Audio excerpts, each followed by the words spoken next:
glad I'm not getting dressed in the car on the way to work like usual. Anyway, I'm on my way to Bruno White Entertainment. We've got a big conference call today with Dan Dunmeyer on the CPAT video.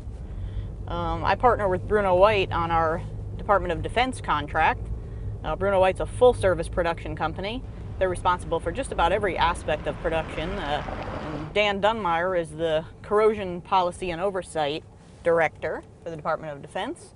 And I'm working with Bruno White on this project as the producer and the production manager.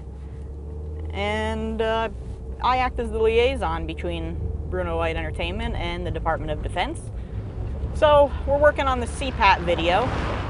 Dick Kinsey and Michael Carpenter are the ones that usually do this program, but Dan got the idea that he needed to put it on video so it could reach a wider audience, which makes perfect sense to us.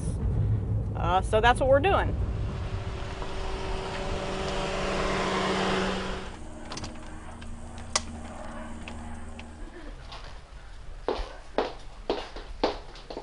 Hey guys. Hey, good morning. Morning. Dan's online too. Oh great, thanks. Hi everybody. How y'all doing? We're great. Doing well, Dan. Right now, Dan, you've got Lori and myself. This is Stacy, and Shane is here, and then Mitch will be joining us as well. Were you involved at all in the pre-production? No. Sometimes the hardest part is the beginning, the initial calls, figuring out what we're all going to do. Yeah, give us a brief rundown. We know about the Corrosion Prevention Action Team and Dick and Carp doing presentations, but that's the extent of our knowledge, except... A lot of people don't know what we're really up to now. It's like every pitch that you get, especially from, a Department of Defense client. Straight to the point. He knows exactly what he wants. He's done this before, not video-wise, but presentation-wise. I think we were clear on what his goal is. It's a CPAT conference that's put on by Dick Kinsey and Michael Carpenter. But I guess he wants to put it on video so that people who can't make it to those events can actually learn about what the CPAT does and how important it is. Other videos really all go by a script. Most of our DoD productions have. This one's a little bit different in that it's mostly going to be Carp and Dick doing their normal presentation, but we still have to have kind of like a screenplay, a guideline. This is going to be a very technical presentation. One of our ongoing goals with Dan has been to try to make it entertaining, to make it interesting, so when people are getting this information, they sit there and pay attention. Try to keep people's interest, try to make it compelling.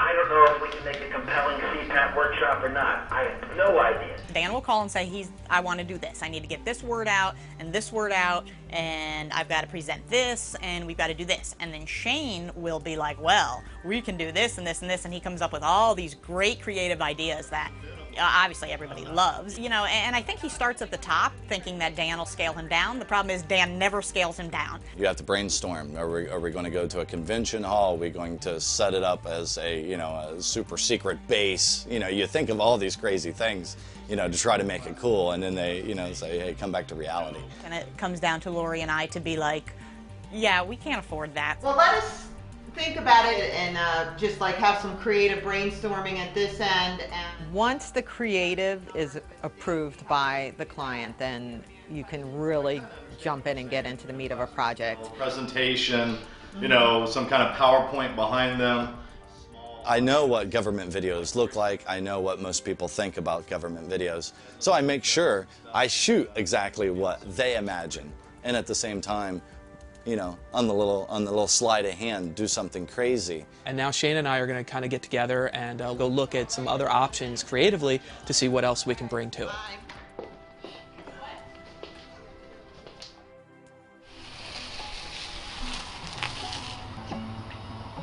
Hey, what you doing today?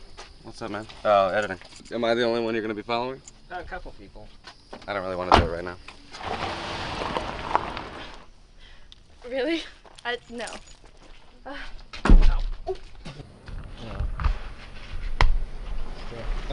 Hey, what you doing today? Going to do some storyboards today.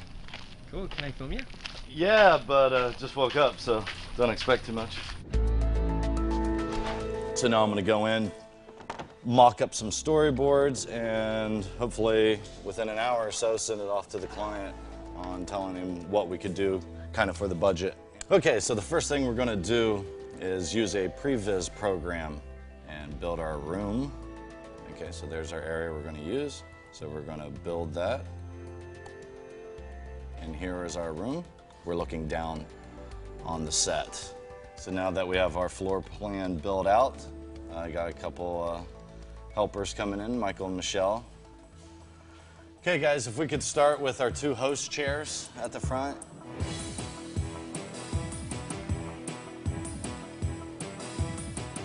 Now I kind of laid in our chairs, kind of matching what we did out there in the studio. So next thing we want to do is throw in a camera. Let's do it about right here. Okay, and what this allows us to do is go in and actually look at it in a 3D environment. So we'll put in a guy, we'll move him in here. Okay, and we'll sit him down in our chairs, and we'll duplicate the guy. Okay, this will be our audience members, and we're just going to throw them in real quick. Okay, so we just added one of our hosts in. We're going to move him up to the chair. So let's look at the camera view. There's one host. Duplicate him. Put a second host up there. Maybe we'll go into the host and say, let's give him a greenish jacket. Next thing we want to mimic is maybe our green screen. Let's click on our back wall and let's make our wall green. So now let's just go through and make our 8 cameras. We can dolly around, put another camera back here somewhere. Let's go look at that camera. Let's pan over a little bit. Zoom in, tilt up. It's a nice shot, a lot of depth.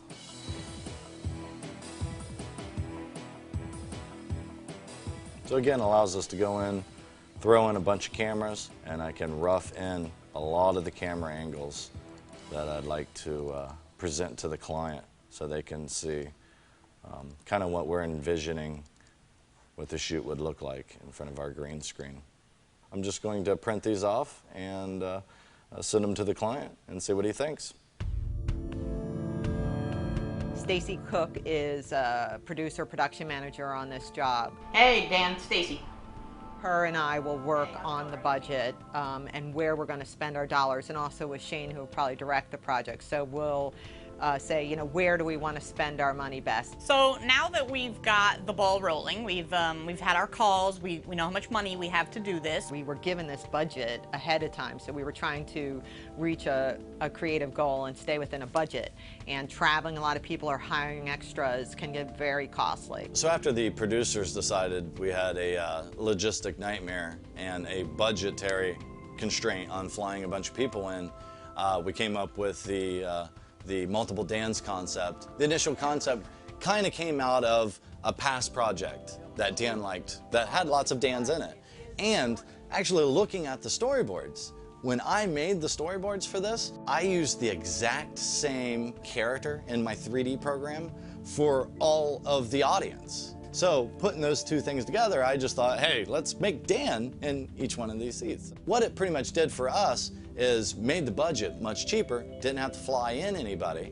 So I got my entire audience with a professional that knows what he's talking about, asking real questions, and didn't have to pay $1 for him. You know, his idea right away was I can dress up, you know, and all these different characters. I'll wear a hard hat for one, you know, I'll have the suit and tie on the other, you know, I'll be a clipboard taking notes on another guy. So he ran with the idea. So the feedback from the client took it to the next level. So Dan's the perfect client for a creative guy like me, the worst client for a producer, coordinator. First of all, I think Shane and Dan, one of their main goals in life is to give me an ulcer. Well, you know, the whole idea of multiple Dans is a strange concept.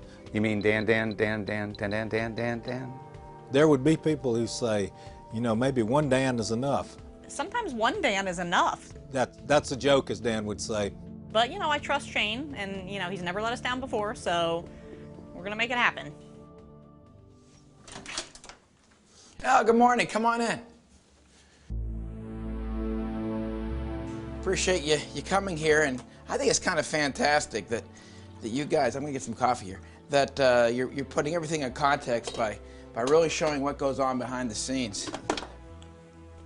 And this multiple Dan thing, it's really something else. And so instead of bringing a lot of people in from across the country, Shane explained that we're going to do a multiple Dan thing, and I'm going to be the guy that is representing the whole industry, whether that's guys from the lab, whether that's guys for engineers, scientists, everyone who touches a major program and has to support a major program. That's what I'm trying to portray. But that's a very interesting concept. Here's an array of some of the shirts I'm going to wear, and we'll just figure that out once we get to the studio. Up, put my jacket on, and I'm very, very excited about, once again, about doing this. I just hope the people who watch it understand why we did it this way, and we're actually saving money. Come on, let's go. Takes a little while for the elevator to get here. Ah, here it is. Are you hungry? I am. Sure hope you have an iron. A lot of my shirts are just plain wrinkled. Does Irene iron? I don't know. Beautiful day to have a shoot. We all like to meet up, say hey, eat a little breakfast, and a lot of times that's where I really get into what we're going to do today. So even if you guys are off, it's fine because we can put what you're talking about behind you later. My job was to show up bright and early and make sure that we were getting everything set up correctly, so that when Shane came in as the director, we were ready to go ahead and snap to it and start shooting. It's gonna be a long day. Got a lot of green screen work to do. Never done something where I had to make one person into 8. Oh, I'll be running a camera and having fun. So we have to hang some lights up in the ceiling. We have to make sure everything's real even so it keys easy. We'll get in there, we'll set everything up, make sure the cameras look good, and go from there.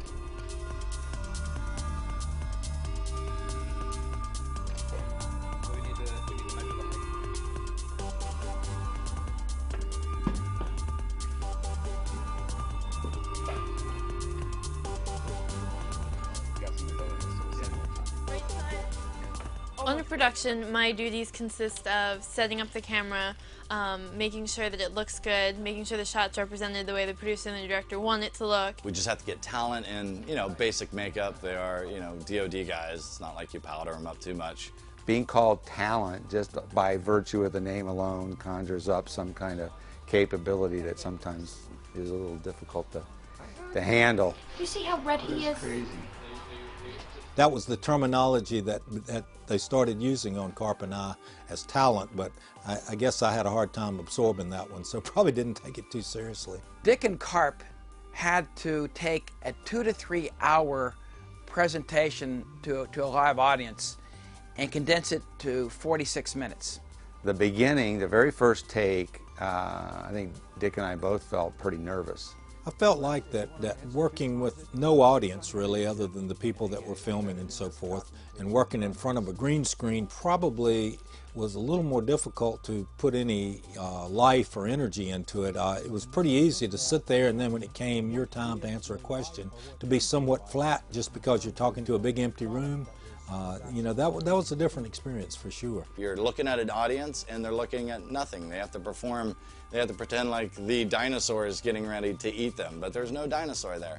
Being able to put a conscious stream together with no audience there to feed off of and all that, very different.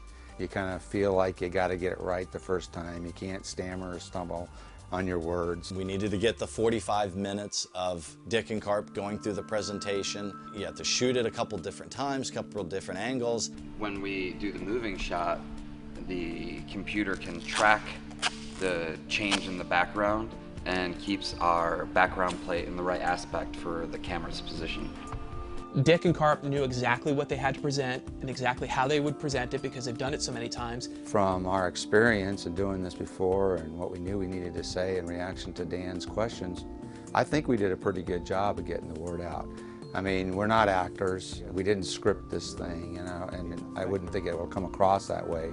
Hopefully it'll come out informative but natural in the way that we portrayed the answers to the questions that we wanted to. Cool. You ready? I'm ready to do it. You ready to roll? Roll? Let's do it. Roll.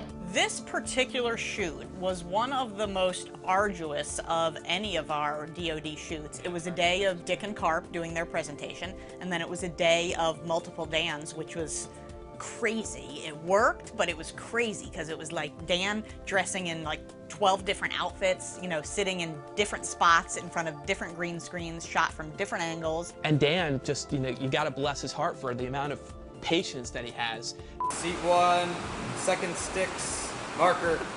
And he just hangs in there and he just wants to get it done because he's got so much passion for corrosion and making sure that everybody here's his message. I've done multiple Dans in the past, not in this kind of fashion. It lasts for 12 seconds, not 45 minutes. I don't mind being in front of the camera. In fact, I like it because I believe in what I do, and so I like being in front of the camera because I'm trying to convince people this is important. So I'd come up with 15 questions that would help us to really get the point across. He had a little subtle different acting with each one of his people, which was great. I think Dan did an awesome job in capturing different characters. Well, I think having 9 different Dans came pretty natural. You know, a lot of people say that Dan's a whole lot of different people, so, you know, he played that role well. You know, of course, you have rain. You know, it's Florida. It rains at 5 o'clock every day. What is a contractor corrosion team, and what does it do? There was thunder in the last one. That was craziness in and of itself, but then we had to worry about the green screen and then whether or not everything was going to key correctly. We actually did a camera test in the morning where we wanted to make sure the setup was going to work the way we planned on shooting it. So we put a green screen mat behind Dan as well as on the floor under him, and when we brought it into the Avid room, I put the test together, and everybody, the lighting guys and everybody came in, and we looked at it and we decided that it was fine. One of the elements that I knew we were going to have a problem with, but it happened later in the day, we were shooting one of the Dans and we realized that we don't have any green underneath the chair. Which made compositing a lot harder because the lighting changed from setup to setup, which changed the color of the floor underneath each Dan. At that moment, we knew that when we go to key this, we were going to possibly have a serious problem. It was a longer shoot than we're used to. It was hard work. It was different, but it was a lot of fun. It all went pretty well. Got done early. You know, everything's in the can, and now it's like, okay, well, let's make the Dans interact with each other. So I take a piece of paper and I wad it up and give it to one of the Dans and says, you know, throw it at the other Dan. That's a great question. Laughing at other Dans, looking at other Dans, some rack focus stuff from Dan to Dan, some of the stuff that you would think would be natural, and add some humor in there. Dan looks like he's having a good time, and it keeps it entertaining throughout what is not necessarily the most entertaining material. It's because you have to hit on those topic points. It has to be boring sometimes because you have to say the real information, and real information sometimes is boring. You know, I think everybody came together and they had a good time and they did a good job, and I think it's going to show in the final product. So now it comes down to the hard stuff. 45 minutes of multiple Dans. Crazy idea. This is when you go like, what did I do?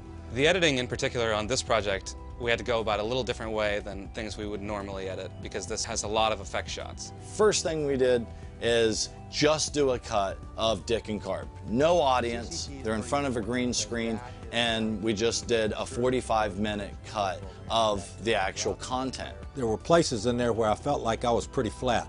However, you know, and then I stumbled for words a lot of times, but what was amazing is the little bit of editing I've seen, it looks like that you can edit that kind of thing out. You know, what I want to do is make sure that the content that you guys talked about is said well, we took the right takes, it makes sense. And as we went through things, we got a chance to see how that was going to work. It became more intriguing as to how that was going to actually show up in the video. Once the content edit was approved, then we could actually start working on the multiple Dan shots.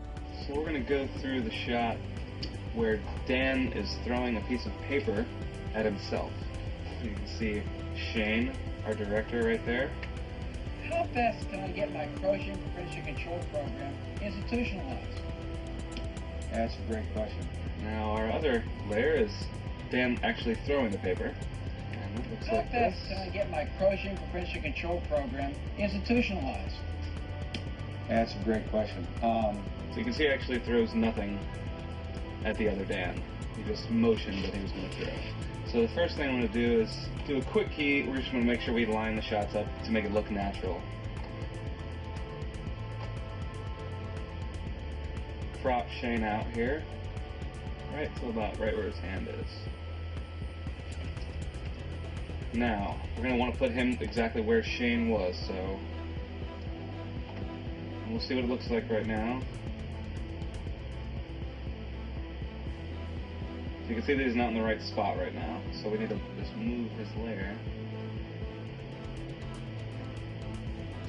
Maybe right there? Let's see what that looks like. Yeah, it looks pretty good. So we'll just render it here and see if it's going to work for us. Then we'll go back and actually do the more professional key so it doesn't have some of the artifacts that are still here. Here's what the shot looks like when it's all composited. How fast can I get my corrosion prevention control program institutionalized? That's a great question. I'll tell you the first, and that is that. Keys look better, the throw looks good, and we're good. For a lot of years I've worked in corrosion, and suddenly with a group together that all are energized and all have a different skill set, together we're really being able to make something happen that hadn't happened in my 30 years previously. I'm hoping that if nothing else, it gets the juices flowing in their brains about how to do this and gets them started down the road of looking for the people that can really help them put into effect a good corrosion prevention control program. We have to go from the find and fix mentality to prevent, detect, predict, and manage. And it's these productions and other things we have going on that's in the strategic plan to make it happen. You know, when you watch Dick and Carp and Dan and, you know, some other players, when you watch them watching the final footage and you know, you see that smile and you know that we did it, wow. So a lot of credit goes to a lot of people for making this happen. The multiple Dans asking the questions really helped, but also how we intercut the PowerPoint presentations themselves and some of the diagrams and stuff. I think it's very understandable and still entertaining and something that can live on for a long time. All in all, I thought it was a successful project, and I can't wait to work on the next one for the government. You know, a lot of hard work, and it really shows, but there's passion. You know, everybody enjoyed what they did, and it shows in the end, and it's a project we can be proud of. Give me a hug and say, that's a wrap. Yay! Thank you, Dan. Thank you.